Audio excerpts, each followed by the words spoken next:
Pernah kalian dengar, apa sih gunanya sekolah tinggi-tinggi? Paling-paling lulus sekolah kawin. Kebanyakan diucapkan kepada anak perempuan di Indonesia, terutama di desa-desa. Sakit nggak sih dengar kayak gitu? Pertama kali Dapur Willy ketemu Ade adalah saat kita bertemu di Moskow untuk menghadiri suatu konferensi. Ade dengan kawannya bersedia menemani jalan-jalan di sekitar Moskow di waktu yang sebetulnya sangat mepet. Kami menelusuri stasiun-stasiun metro di Moskow yang begitu indahnya, sambil bercerah tentang perjalanan hidup. Dapur Willy terkesan mendengar cerita Ade. Untungnya, dia berencana menulis novel tentang pengalamannya saat belajar di Rusia. Dan bukunya sekarang sudah jadi, berjudul Beruang Merah. Buku ini menceritakan tentang pengalaman perjalanan Ade, mulai dari niat mengikuti beasiswa, berangkat, hingga pulang dari Rusia.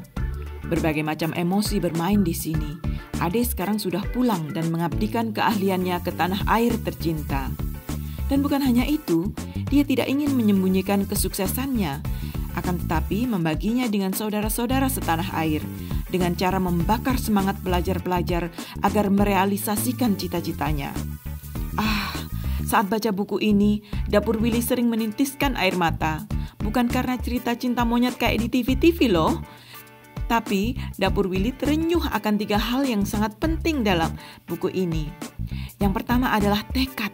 Tekad Ade yang begitu bulat bisa kita gunakan untuk contoh. Bahwa kalau kita menginginkan sesuatu, jangan setengah-setengah. Dan jangan mudah putus asa. Saat ditanya apa sih artinya merangkul beruang merah? Beruang merah adalah binatang yang ganas dan memiliki taring serta kuku panjang untuk mengoyak tubuh mangsanya. Selain itu, beruang merah adalah ikon Rusia, yaitu negeri beruang merah yang sangat ditakuti oleh negara-negara sekutu. Nah, merangkul itu adalah identik dengan persahabatan, kata si Ade, merah dan memperoleh apa yang diinginkan.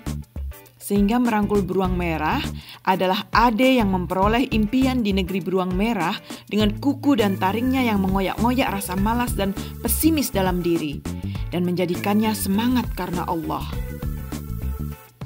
Ade adalah seorang penerima beasiswa Rusia yang berasal dari keluarga biasa.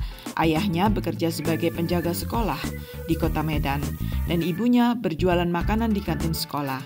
Dia anak ketiga dari 4 bersaudara. Buku ini menceritakan tentang pengalaman perjalanan Ade, mulai dari niat mengikuti beasiswa, berangkat, hingga pulang dari Rusia. Berbagai macam emosi bermain di sini. Ade sekarang sudah pulang dan mengabdikan keahliannya ke tanah air tercinta. Dan bukan hanya itu, dia tidak ingin menyembunyikan kesuksesannya, akan tetapi membaginya dengan saudara-saudara setanah air, dengan cara membakar semangat pelajar-pelajar agar merealisasikan cita-citanya. Saat baca buku ini, Dapur Willy sering menintiskan air mata. Bukan karena cerita cinta monyet kayak di TV-TV loh. Tapi Dapur Willy terenyuh akan 3 hal yang sangat penting dalam buku ini. Yang pertama adalah tekad. Tekad Ade yang begitu bulat bisa kita gunakan untuk contoh. Bahwa kalau kita menginginkan sesuatu, jangan setengah-setengah. Dan jangan mudah putus asa. If you want to do something, don't just do it, but do it good. Yang kedua adalah keyakinan Ade akan restu Allah.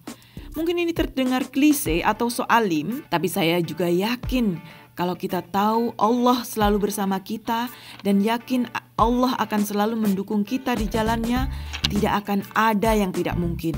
Yakinlah sobat. Nah, yang ketiga adalah luasnya lautan kasih sayang orang tua Ade. Mengingatkan kami akan orang tua kami sendiri. Betapa berat mungkin hati mereka ya saat harus melepas kita pergi. Kami yakin buku ini bisa menjadi pemupuk dan cambuk semangat kaula muda di Indonesia. Dan buku ini adalah satu bukti bahwa semua itu mungkin. Tidak ada yang tidak mungkin kalau kalian benar-benar ingin dan perhitungkan. Dan hal yang paling membuat Dapur Willy bangga dengan Ade adalah kekuatan iman yang Ade tunjukkan di saat Ade diberikan cobaan-cobaan yang sangat berat oleh teman sekamar Ade dan kekasihnya. Ini adalah pelajaran buat wanita khususnya. Jangan pernah putus asa atau merasa lemah dengan apapun kekurangan kita, baik itu lahir maupun batin. Selalu ada jalan dan pelindung buat kita jika kita ingat kepada Sang Pengasih. Ayo sobat, tunggu apa lagi? Segera pergi ke toko Gramedia atau ke perpustakaan untuk meminjam buku ini. Dapur Willy janji, waktu berharga kalian tidak akan terbuang sia-sia dengan membaca buku ini. Insya Allah berhikmah.